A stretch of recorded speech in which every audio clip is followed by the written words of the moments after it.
Syekhuna, Syekhuna, Syekhuna Kiai.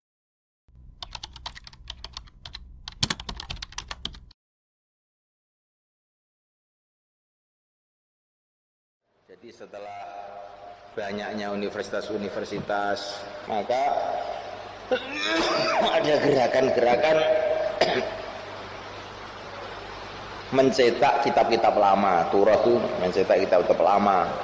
Dan kalau kitab-kitab lama itu dicetak, ditahqiq dulu. Tahqiq itu seorang sarjana biasanya mentahqiq, maksudnya menulis kembali kitab lama itu dan dikasih komentar-komentar gitu.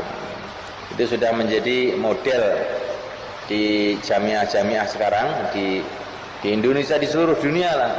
Itu ada satu disertasi atau tesis untuk magister, untuk doktor yang judulnya itu mentahqiq sebuah kitab, meneliti sebuah kitab lama, mentahqiq kitab Bukhari, mentahqiq kitab kitab lama, ditahqiq, diteliti. Dan sebelum si muhaqqiq ini menuju kepada penelitian kitab itu langsung pasti ada muqaddimahnya. Nah, muqaddimahnya itu isinya adalah sejarah hidup penulis kitab. Ini penulis kitabnya namanya Imam Ghazali, penulis kitab namanya Imam Bukhari, sejarah hidupnya begini, lahirnya di mana, belajarnya gimana, kedudukan ilmunya gimana gitu. Terus nanti yang terakhir pasti ada pembahasan mengenai akidah penulis kitab. Ya, Syaukani ini penulisnya Syaukani, dia hafal hadis, dia begini, terus akidahnya, sejarah hidupnya begini, lahirnya di sini, nasabnya begini, terus sejarah hidupnya itu mesti ada. Namanya terjemah. Terjemah itu bukan diterjemahkan bahasa Indonesia, bukan, terjemah itu maksudnya sejarah hidup. Nah, nanti dalam terjemah, dalam sejarah hidup itu ditulis akidah-akidah si musannaf itu, dan penulisannya itu menurut pandangan yang disesuaikan dengan Ibnu Taimiyah. Ini orang ahli bid'ah, ini orang banyak musyrik dan macam-macam gitu. Termasuk saya baca kemarin itu kitab Syama'il Muhammadiyah karangannya Imam Tirmidzi, kemudian disyarahi oleh Ibnu Hajar Al-Haytami rahimahullah, ditahqiq oleh salah satu orang salafi, tulis sejarah hidupnya, lahir di sini, meninggal di sini, keilmuannya, terus terakhir akidahnya.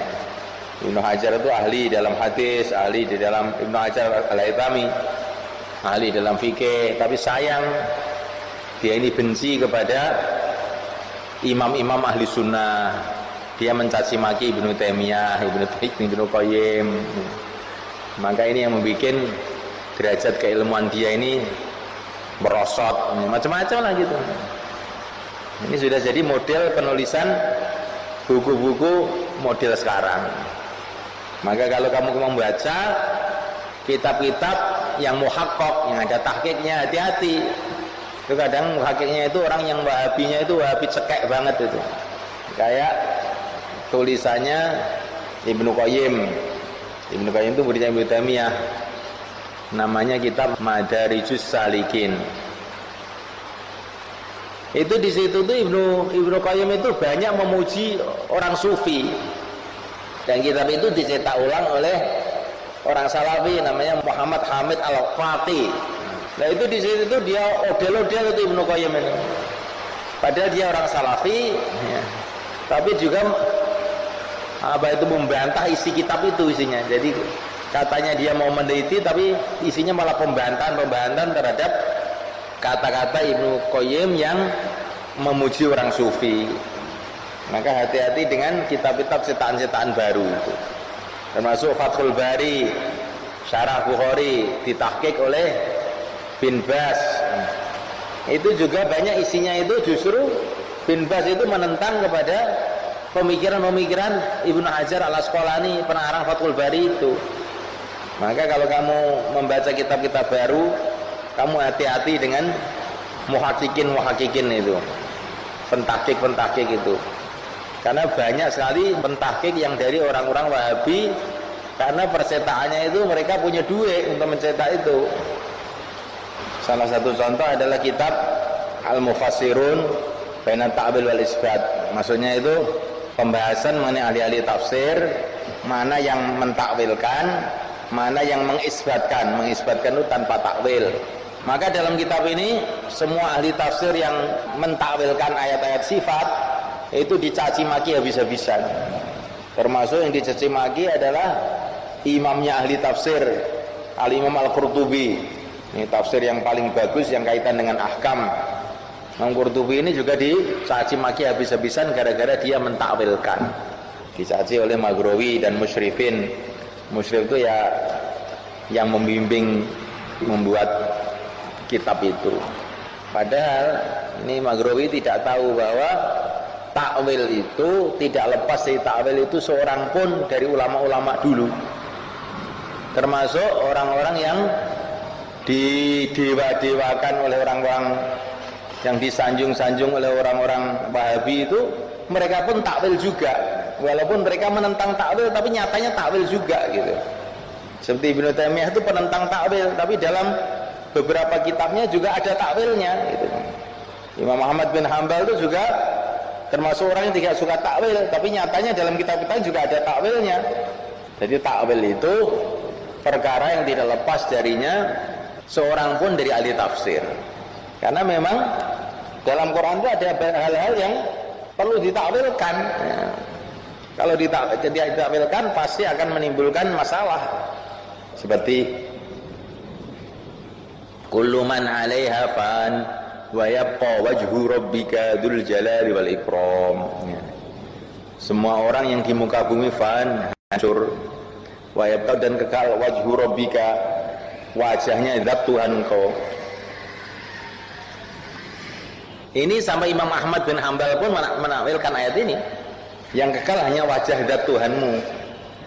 Sebagian ulama mentakwilkan yang kekal hanyalah wajah zat Tuhanmu, maksudnya amalan-amalan yang dikehendaki dengannya ridho Allah. Sebagian menakwilkan begitu. Ada sebagian menakwilkan wa yabqa wajhu rabbika, maksudnya zatnya Tuhan engkau. Ada yang menakwilkan wajhu rabbika, kerajaan Tuhan engkau. Ini sampai orang-orang apa itu salaf pun, termasuk Ahmad bin Hanbal juga menakwilkan ayat ini.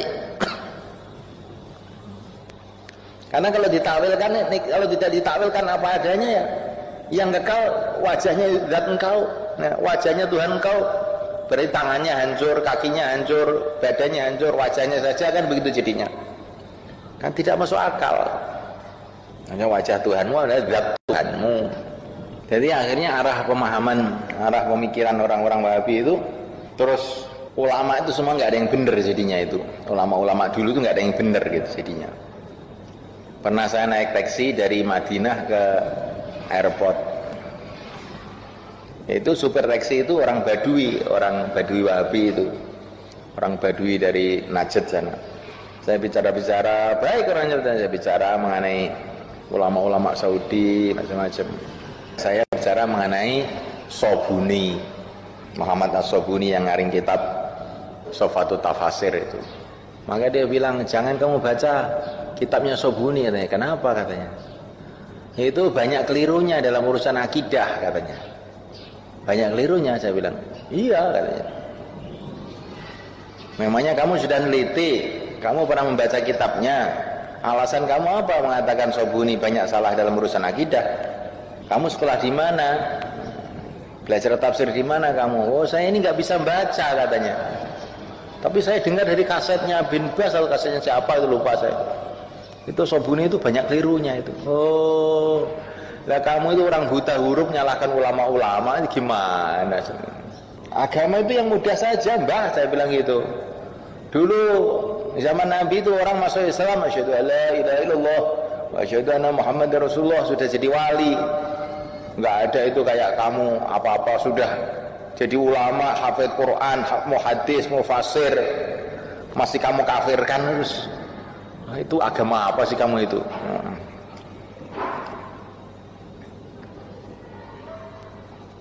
Jadi arahnya itu begitu, orang-orang Wahabi itu muhaddis, mufasir, bahwa para imam dikatakan ahli bid'ah, dikatakan kafir, dikatakan bertentangan dengan Quran, macam-macam. Nah terus kamu itu terus mau ngambil agama dari siapa?